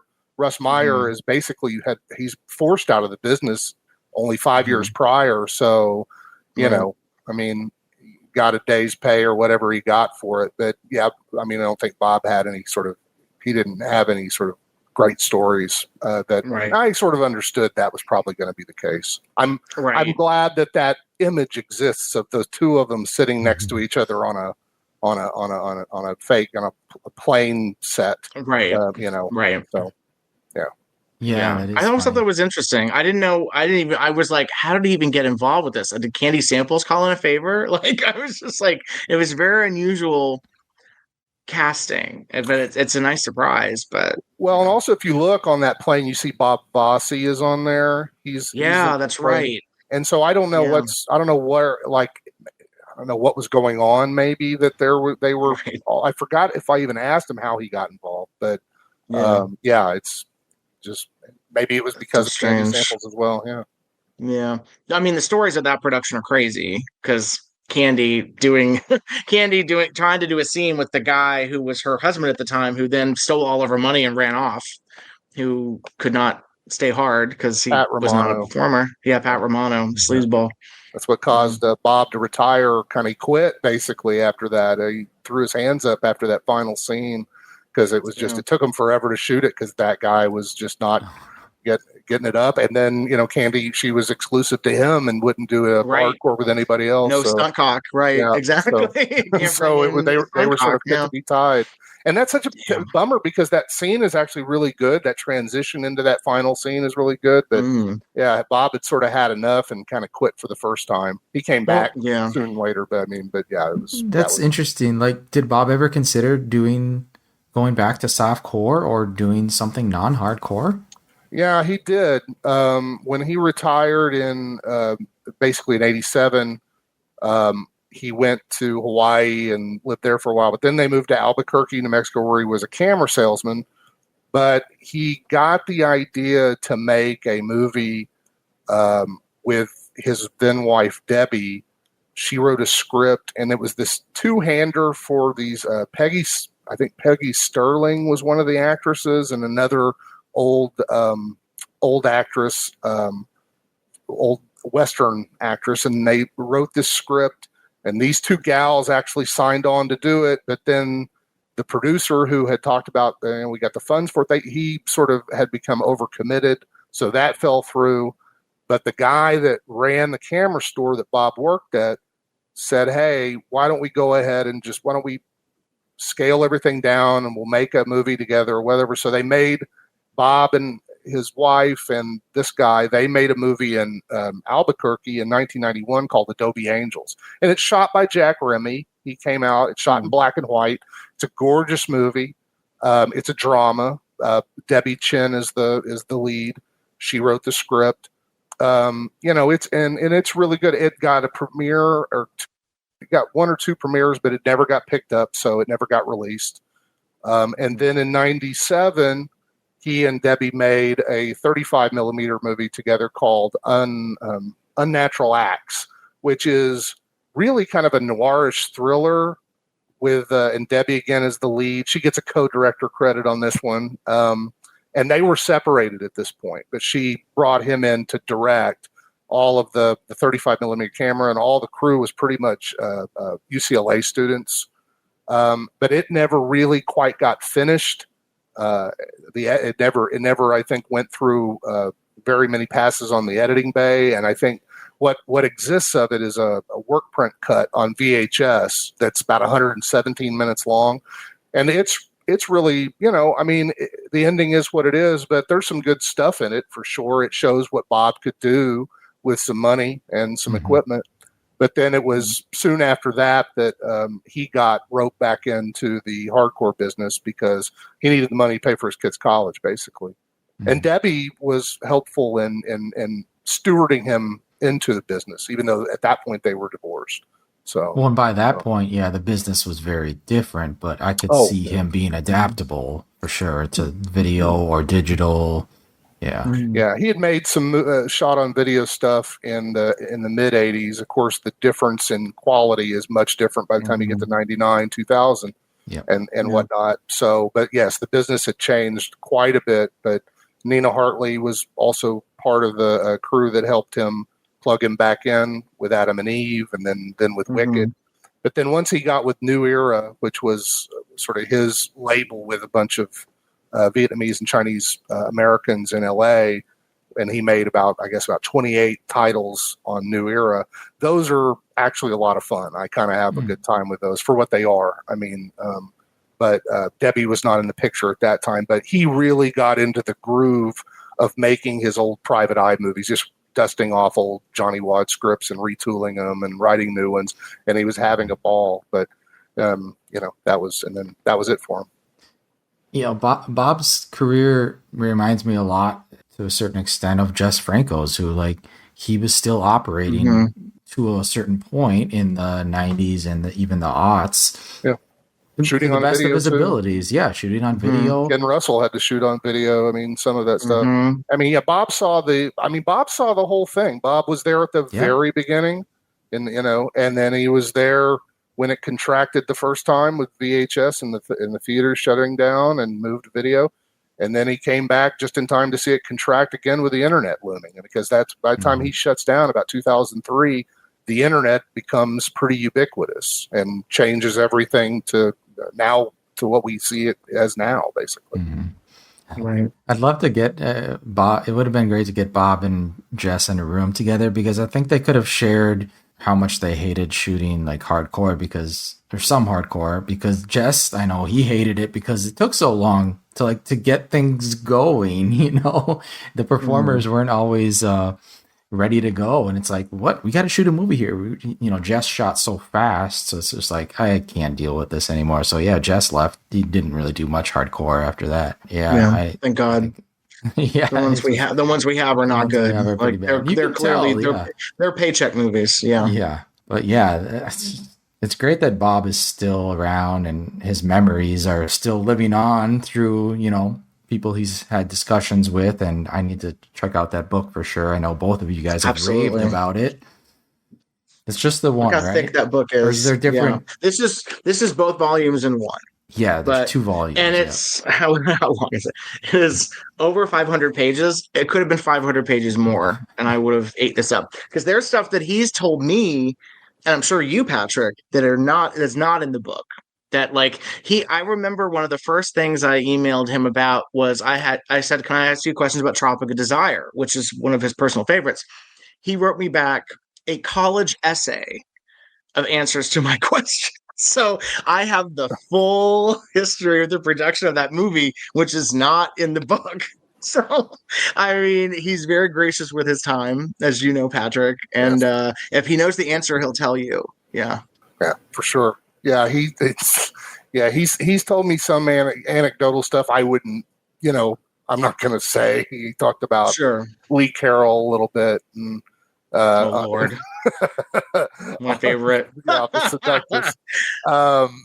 See, the thing about Seductress is he always told me, I don't remember much about it. I shot it quick. He remembers the Lisa DeLeo story, and he remembers he's told me he did it as a favor.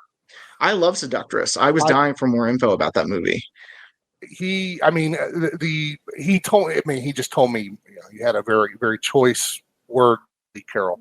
But I had to ask him about it, because what was I asking him about the Seductress? Because I love it. And I would feel that it's really good, something that he would be more proud of. But I don't know what was going on with him during that period, from 1981 to the time he starts making the Hayape Shali movies, because all that feels very kind of hazy and not just because he was having a lot of setbacks around that time with his falling out with John Holmes, and then all the issues with Sadie, so that's such a bummer. And that was something interesting, because Sadie I'd only ever seen on the Vinegar Syndrome release, and then he says in the book what the actual runtime of the theatrical alone was before it was cut down. And I was like, oh, so there's even more footage in a theatrical print that is not on the DVD that we don't know, because there are no prints. Right. I'm just I love that movie. And that's another one Joe Rubin at Vinegar Syndrome loves too. So he was excited to put it out. But that's one of those movies that's what could have been. You know? I would love to find, but of course there's another one that, you had to shut down production halfway through it. Right, because then MyTam had to come in for funding, right? I think. Yeah, because Larry Price proved to not be as reliable as, and that's shocking. I know that's shocking of Larry Price, but yeah, I just remember Larry Price did Strangers for Spinelli, and I was like, how did this turn out so well with Larry Price involved? Yeah, I was very surprised. He was line producer or line on Candy Stripers. He's mobbed up, right? Because he was mopped up. Yeah, so because he's also in Lips and McCain. My least favorite of that era, I think. Lips and McCain. Oh no, I'm sorry. I think Telefantasy I think is weaker. I like Lips and McCain enough. The acting's good. I love Telefantasy, but I think it makes me laugh. But I also like to see a cleaned up copy. So yes, that's the thing. I guess we could kind of touch on that at the beginning in terms of like films that are available, because the Tobolinas, we have gorgeous stuff of all of that stuff. Thank God. For some people, yes, thank God. No, I'm being facetious. Oh, okay. I was like, I'm a fan, but I'm a fan, but I understand.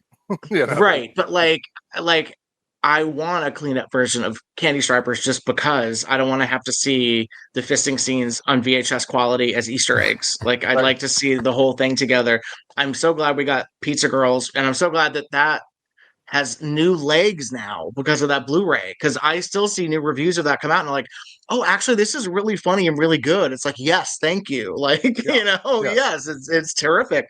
I'm glad Hot Legs got attention. I love Hot Legs. I think that's really strong. But there's definitely movies of his. Tropic of Desire that really emphasizes how strong that production was, for sure. But there are just a lot. So we got lucky. Yeah, that's what I was going to ask you, Patrick. Like, what movie do you want to see of Bob's that hasn't been given a new restoration yet? Because there's still quite a few. If I could wish it into existence, it would probably be either Telefantasy or it might be Blonde Fire, which Blonde Fire is in such bad shape. All of those most of the Johnny Wad movies are not in the best of shape. That has a lot to do with Armin Atamian. That was his call to make substandard video copies. He felt that would deter piracy. Sure, but because of that, all of the Freeway Film Johnny Wad movies just don't look as good as they should. They're serviceable. The transfers that are available are, though they work, they're fine. But Blonde Fire was expensive, and there's a lot of production detail in that movie, and there's a lot of really gorgeous stuff going on in that movie. It's not one of my favorite Johnny Wad movies. In fact, it's my least favorite from that era. But I guarantee you, I would probably like it a little better if it were cleaned up, and I could enjoy some of the. I think probably Bill Wolf probably is the production designer on that, or John Exworthy, one of the two. But I'm sure that I'm sure it would look a lot better, because as it is now, it's cut up. There are big jump cuts in it, and it looks like trash. It's awful. Was it actually shot in South Africa? No, shot in Oakland warehouse. Like everything was shot in an Oakland warehouse, I think. Yeah.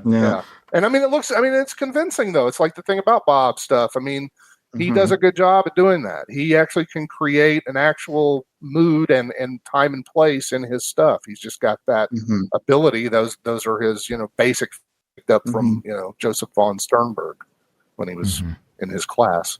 My favorite is my favorite Johnny Wad is the one I want to see restored, is China Cat.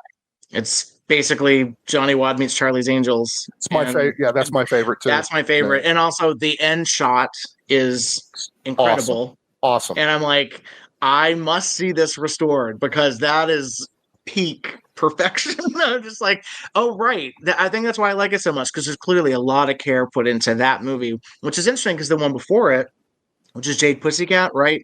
I don't like as much. Something about China Cat just works, in all cylinders for me. Yeah, I mean, it's such that's one of those things. It is. It's Johnny Wad meets Charlie's Angels, which it's like, that's something that seems to happen at that specific time in the late 70s, where, in comic books and other things, these weird people are getting like lumped together like Right. Muhammad Ali fights Superman and stuff. It's stupid, Yes. stupid stuff. I mean, variety shows are hot. I mean, this is like really, really light stuff. And I think that all of the Johnny Wad movies up to that point are, they have a lot of serious stuff. There's a lot of, there are deaths and there's a lot of this. That movie is just nothing but frothy fun. It's these gals trying to figure out where the Jade Pussycat is. Each one of them sleeps with them to try to get what they want. And none of, and I love that one. I mean, it was an afterthought. That's the thing about that one.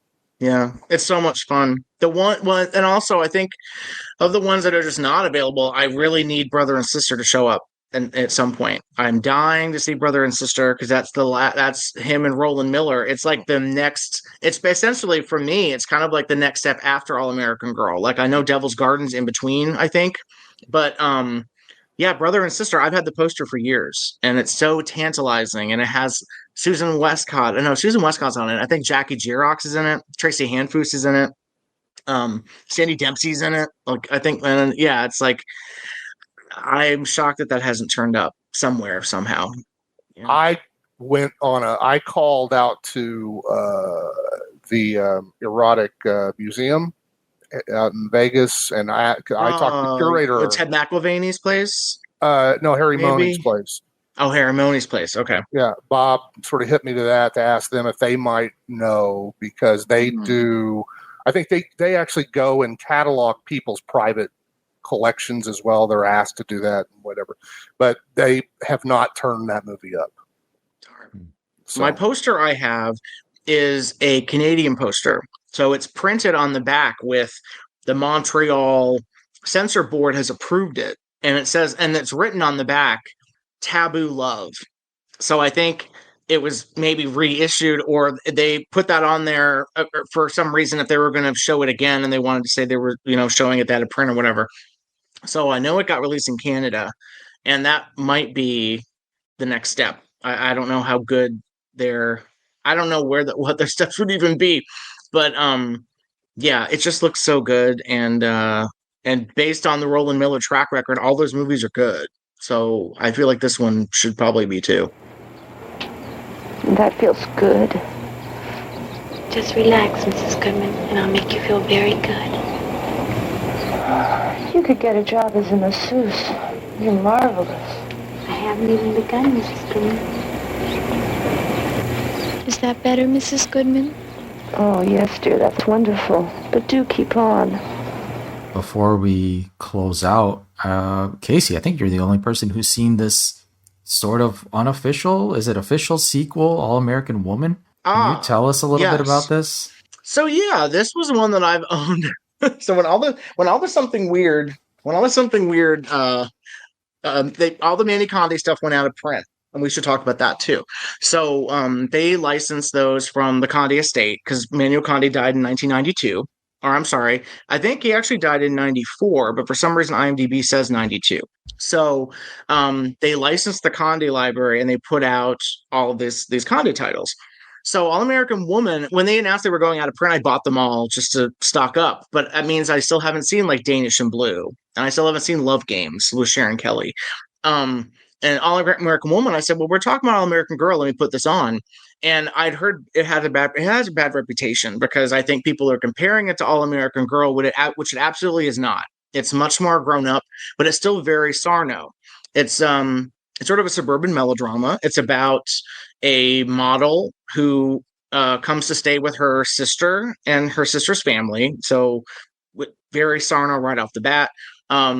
She is very sexually unfulfilled. The first sex scene is a masturbation scene, which is very similar to All American Girl, with the lighting and the photography. Manny Conde is duplicating Douglas Knapp's photography very well. But it takes place in like a living room chair.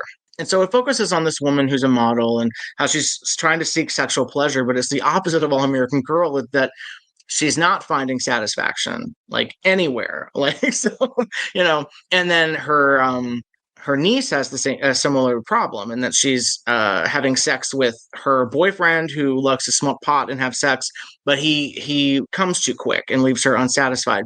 So this woman and her niece have a very effective sex scene together. and then they kind of come away changed. And then the model finally finds sexual pleasure with her brother-in-law. And so the production values are strong. The production values are a little better than All American Girl. And I have no doubt that it was titled that because of the success of All American Girl. Like, it's All American Woman, but it's not the same character all grown up. It's just a different woman. Yeah. So Manny Conde obviously was just like, yeah, we need to do another movie like this. And I don't know if Mark had this script ready, or if he wrote it specifically for this production. I was very surprised at how much I liked it. It's another one where you can see that Haggard's talents are definitely in the writing and the editing, because both are terrific. On Letterboxd, I gave it a 4 out of 5. I thought I gave it really strong rating. Yeah, not as good as Love Garden or All American Girl, but it's really very, very good. Joe Rubin at Vinegar Syndrome reviewed it and gave it 2.5 and said he thought it was fine. Right, I think Joe, it's better than fine. Joe. Why don't you give it to us? Yes, so that's kind of the frustrating thing, is that the Conde estate sold those films after they didn't license them to Vinegar Syndrome, they sold them. So Vinegar Syndrome bought them outright and all the elements that they had, which were only negatives to those 4 I mentioned, I believe, which are Deep Jaws, Dictator, and the All American Girl and All American Woman, and then other prints and things. So and I think there's a few others, but they said they were going to do All American Girl and All American Woman like over a decade ago. They announced it and said they were going to put them together. So that's when Mark Haggard was in touch with Anthology. I gave them Mark Haggard's phone number, and I was like, call him, get a commentary for Love Garden. So when you upgrade to Blu-ray, you can put a commentary on there and do the commentaries for the All American films. And I believe that they did call and speak to him, but I don't know if it went anywhere, because I have a message from Vinegar Syndrome saying we spoke to him. Well, I don't know. And I don't know if it's because the elements aren't in good shape. I don't know if it's because they don't think they'll sell. I really don't know. But it's kind of like the Apostle Library, where it's sitting there and that's it. Like, it's not even getting restored to be put on like hot movies or streaming or anything. It's just sitting there. It's incredibly frustrating, because like I've been with the company and privy to the company's stuff since the beginning, because I knew Joe Rubin when he was an underage kid on MySpace posing posing as someone in their 20s, when we talked about porn for hours and hours.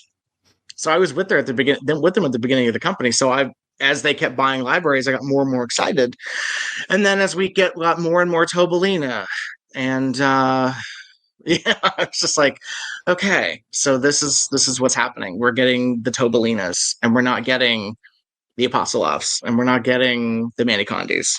So I resent the Tobalinas, and I think in a conversation I've had with Joe Rubin, he's acknowledged that he thinks that they glutted the market with that stuff. So when people are being told that Vinegar Syndrome is restoring stuff that is worthy of attention, and then looking into films and they're getting the Tobalinas, they believe that they have been sold a false package, because they're going to like, well, you're saying these films are worthy of attention.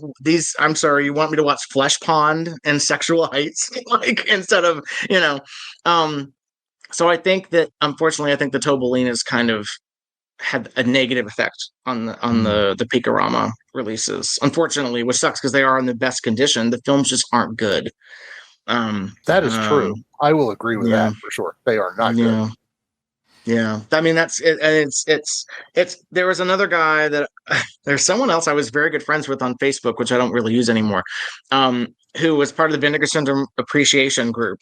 And I think every single announcement for like a year of the package that was coming out, he would say, oh, so All American Girl, All American Woman is next time, right? It's next time, right? Because he loves these movies. He loves All American Girl as much as all three of us do.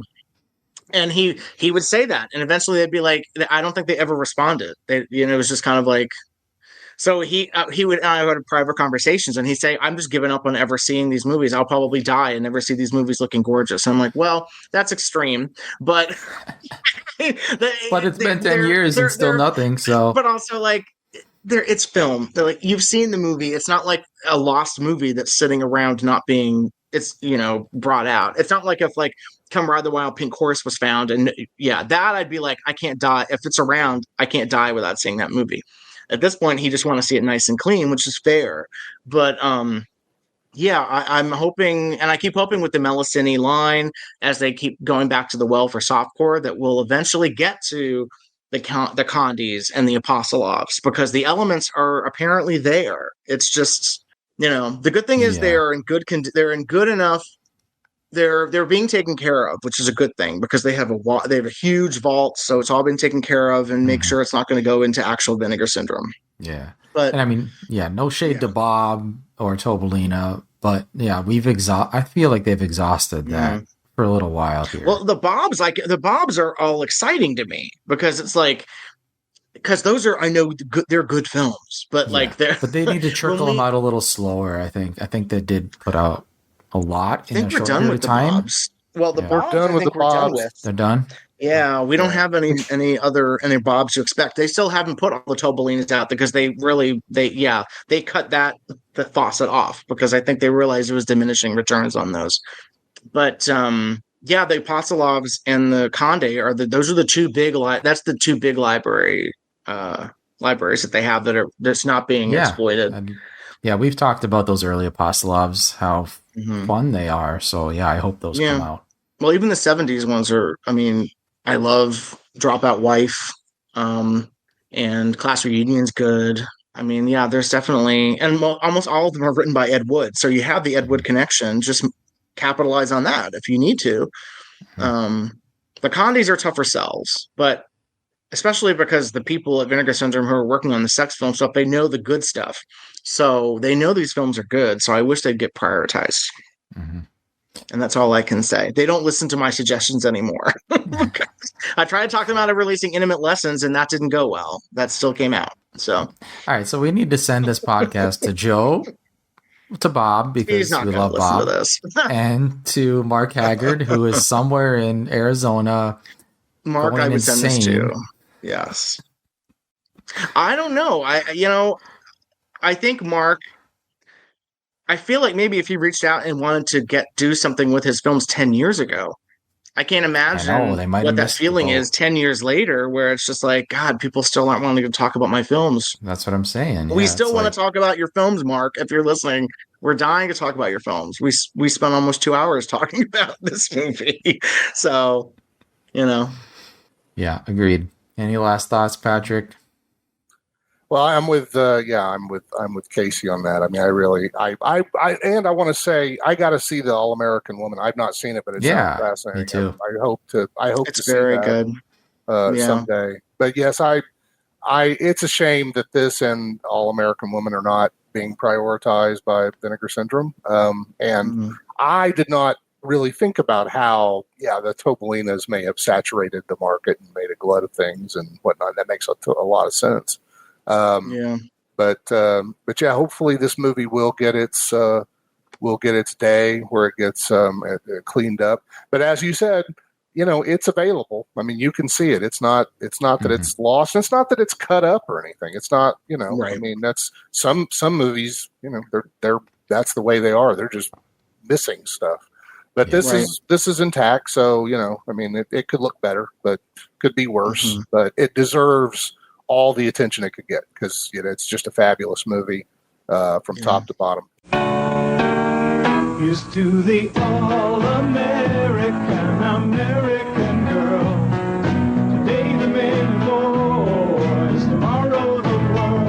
Here's to the all-American, American girl. Her apple pie mother got nothing on her. Oh, say, can you see what she's doing to me? Glory, glory, hallelujah. Here's to the all-American, American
Deborah Collins, when was the last time you were spanked? Not since I was 10.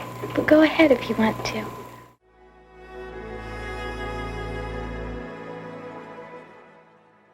Thank you for listening. To hear more shows from the Someone's Favorite Productions podcast network, please select the link in the description.